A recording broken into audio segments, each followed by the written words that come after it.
Nah, ini yang terkenal dari Charles Peirce. Jadi pengetahuan itu bergerak biasanya dari proposisi, terus judgment, terus habit of mind. Jadi hidup ini kan kita sebenarnya bukan kebenaran ke kebenaran, tapi dari keyakinan ke keyakinan. Keyakinan itu isinya apa? Proposisi yang kita judgment, kita nilai sebagai benar, kemudian jadi kebiasaan. Itulah keyakinan. Jadi ada pernyataan yang kita yakini benar, kemudian kita jalankan sehingga jadi kebiasaan. Oke. Jadi hidup itu keyakinan. Makanya agama itu sifatnya sangat emosional. Kenapa? Karena dia jadi habit. Dia menyatu dalam dirimu. Kesenggol dikit kamu bisa marah. Karena yang disenggol itu hidupmu, habitmu. Begitu dia dianggap salah, seolah-olah hidupmu selama ini itu salah semua. Itu yang bikin orang emosional. Jadi, kok aku dianggap salah, berarti aku salah kabeh selama ini, kan begitu. Ketika agama disenggol dianggap salah. Jadi ada proposisi, ada judgment, ada habit of mind. Keyakinan kita, apapun sebenarnya, tidak cuma agama, itu prosedurnya semacam itu. Dulu kita dikasih proposisi-proposisi oleh ustadz kita, oleh guru kita. Rukun Islam ada 5, rukun iman ada 6. Ini kan proposisi-proposisi. Dari situ terus di judgment, ada level judgment bahwa ini pasti benar loh, ini tidak mungkin berubah loh. Terus dari situ jadi habit. Biasa sudah. Jangankan yang agama, mungkin kalian yang pengajian kayak gini nih, kalau sudah jadi habit, tidak ngaji rasanya nggak enak. Wah, nggak ngaji ya, eman-eman. Kemarin biasanya ngaji. Biasanya yang keluar Jogja itu biasanya merindukan dulu ya, enak ngaji. Sekarang tidak ada di sini. Ada beberapa yang ngomong ke saya begitu. Tapi waktu di sini, waktu ngaji dia bosan, ngantuk. Iya. Kayaknya waktu sudah nggak di Jogja, wah saya pingin ngaji lagi Pak. Padahal waktu ngaji ya dia ngerti juga enggak, paling ngantuk sambil angop. Nah, itu habit. Jadi pembiasaan. Makanya biasakanlah dirimu untuk yang baik-baik. Karena ternyata hidup kita itu kuncinya ada di habit. Dan hidup kita, jangan salah, bukan kebenaran ke kebenaran. Kalau kebenaran yang hakiki itu kita semua mengejar ke sana. Intinya keyakinan ke keyakinan. Beda pendapat di antara kita itu berawal dari beda yang kita yakini. Bukan beda kebenarannya. Kebenarannya mungkin sama, tapi caramu menyerap, meyakini kebenaran itu mungkin beda-beda. Itulah yang melahirkan macam-macam pendapat. Maka jangan dimarahi mereka, habituasinya berbeda. Pembiasaan hidupnya beda. Ada orang yang srek pakai jubah, ada yang sreknya pakai sarung, tidak masalah. Habituasi. Jadi itu urusannya keyakinan demi keyakinan. Proposisi yang dia punya dengan proposisimu mungkin beda. Yang kamu anggap benar dengan yang dia anggap benar mungkin beda. Nah ini kalau di Charles Peirce namanya dasarnya keyakinan. Dari sinilah nanti lahir belief, lahir habit of mind dan seterusnya. Jadi ini teori yang terkenal dari Charles Peirce. Jadi dari keyakinan lahirlah kebiasaan. Kalau sudah jadi kebiasaan, biasanya dari situlah muncul ideologi. Nanti kelanjutannya ke sana. Jadi setelah pembiasaan ada ideologi. Terus, nah, tadi kan awalnya keyakinan yang dibiasakan. Keyakinan itu sendiri munculnya dari mana? Kalau Charles Peirce, keyakinan itu muncul dari 4 jalur. Ada namanya tenacity, ada yang namanya authority, ada yang namanya a priori, ada yang lewat jalur scientific, jalur ilmu pengetahuan. Oke. Tenacity ini yang paling banyak kita lakukan. Tenacity itu meyakini sesuatu karena sesuatu itu yang selama ini berjalan. Tanpa kita benar-benar paham apa sesuatu itu. Itu namanya keyakinan melalui jalur tenacity.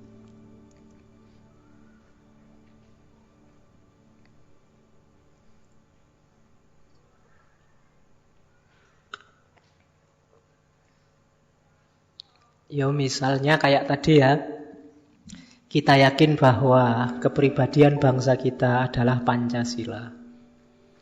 Kamu yakin 100%. Kenapa? Semuanya juga begitu di Indonesia. Yang lain juga begitu. Itu namanya tenacity. Jadi meyakini sesuatu karena yang lain begitu. Kayak kamu, kenapa kok kamu enggak ke Jakarta? Teman saya semua enggak ada yang ke Jakarta tuh Pak. Berarti ya menurut saya lebih pas enggak ke Jakarta. Argumen kayak gini namanya menemukan keyakinan melalui tenacity.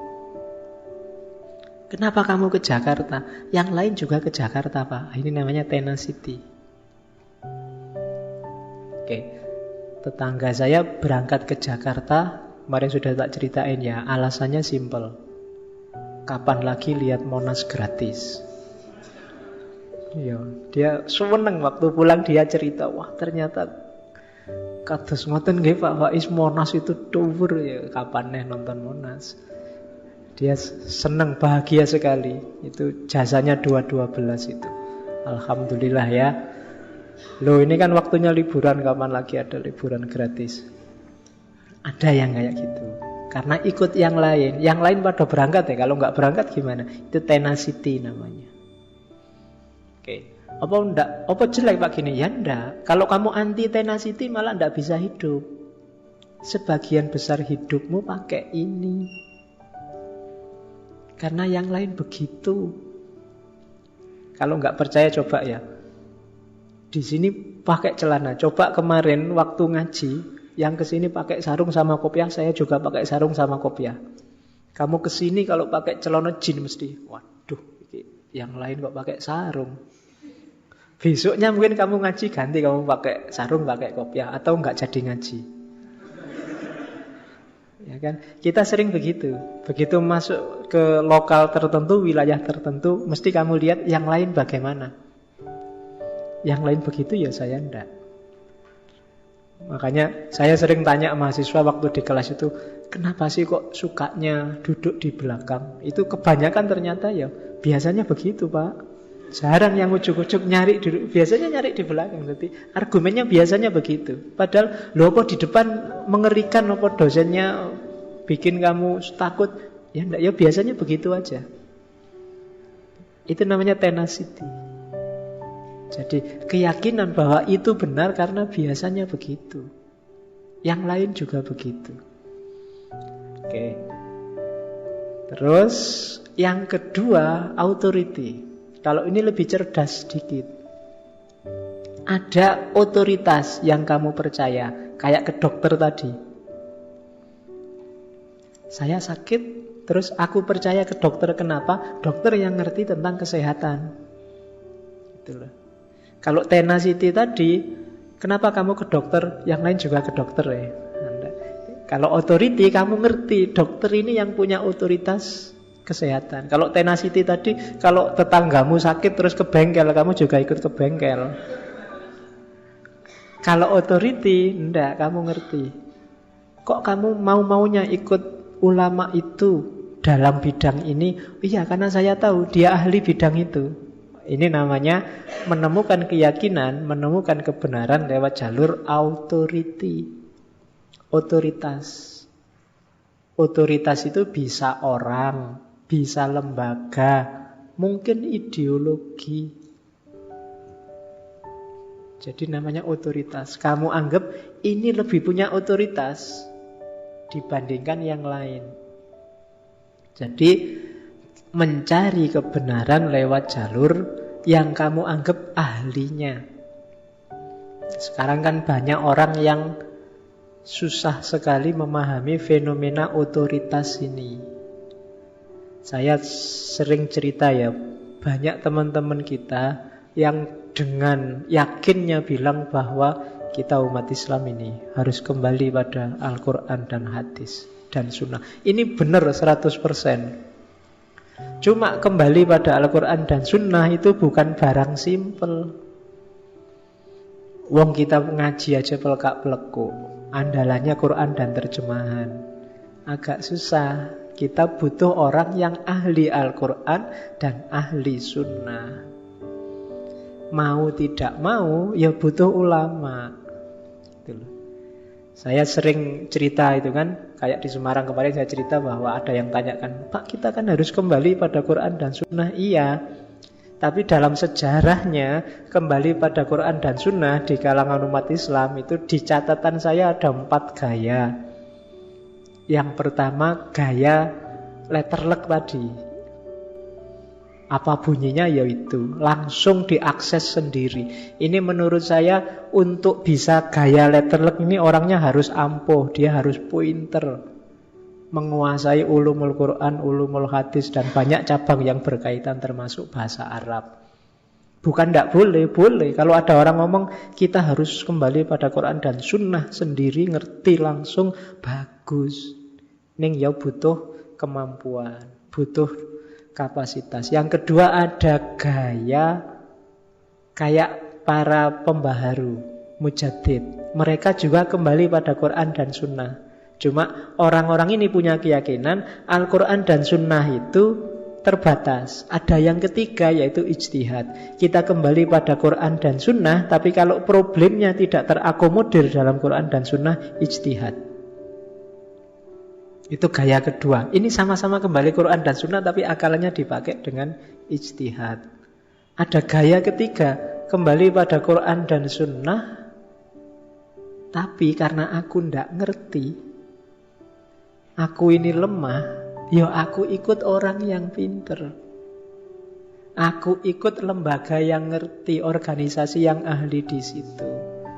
Maka terus orang-orang ini ikut ulama, ikut kiai, ittiba, masuk ke madhab tertentu, aliran tertentu, nggak masalah.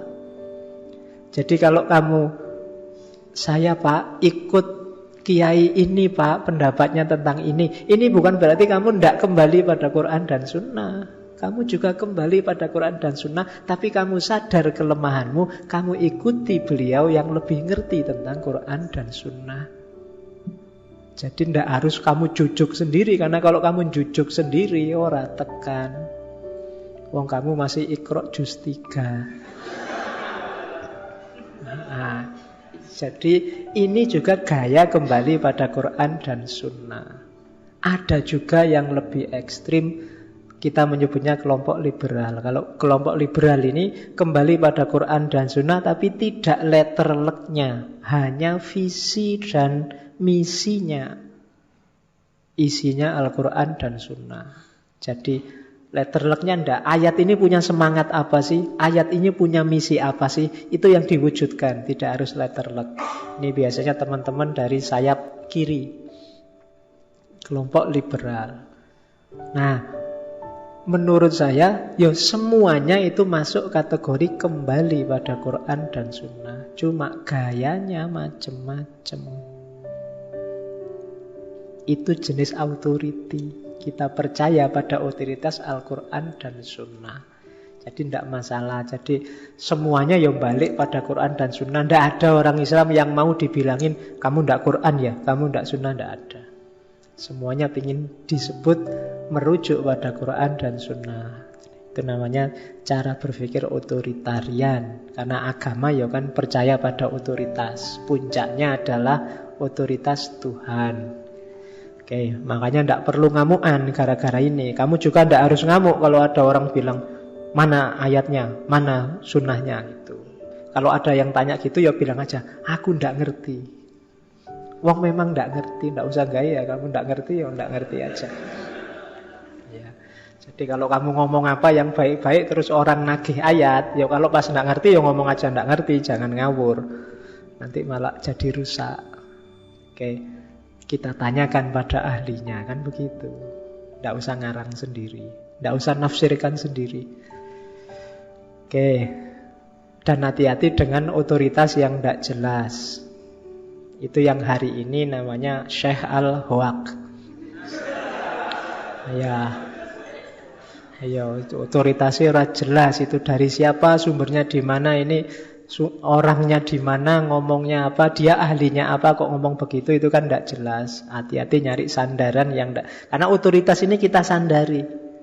Yang kita sandari harus jelas.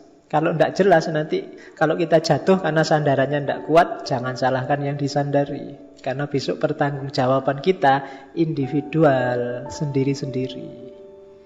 Jadi kamu tidak bisa besok, loh saya cuma ikut WA ya Gusti Allah kemarin, tidak bisa, kamu salahmu sendiri, kamu manut ya. Bukan salah saya, tidak bisa, itu total-totalannya beda. Terus ada yang ketiga, kebenaran yang sumbernya a priori, intuisi. Ini kebenaran yang, keyakinan yang kamu ngalami sendiri langsung. Sifatnya intuitif.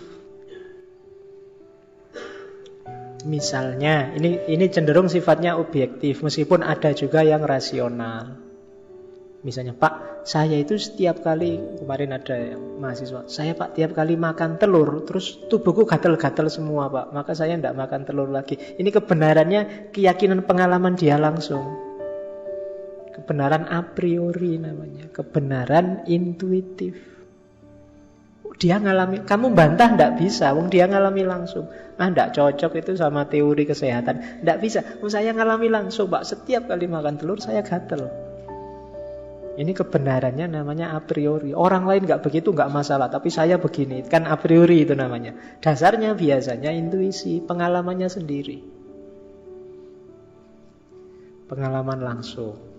Itu juga bisa jadi sumber keyakinan. Saya Pak, tidak mau kuliah hari Senin Pak. Kemarin kuliah hari Senin mesti sial terus Pak. Jadi saya tidak lah Pak.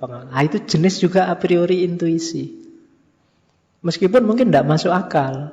Sumber otoritasnya juga tidak jelas. Tapi kamu ngalami sendiri. Benar Pak, tiap kali Senin saya kuliah mesti susah Pak.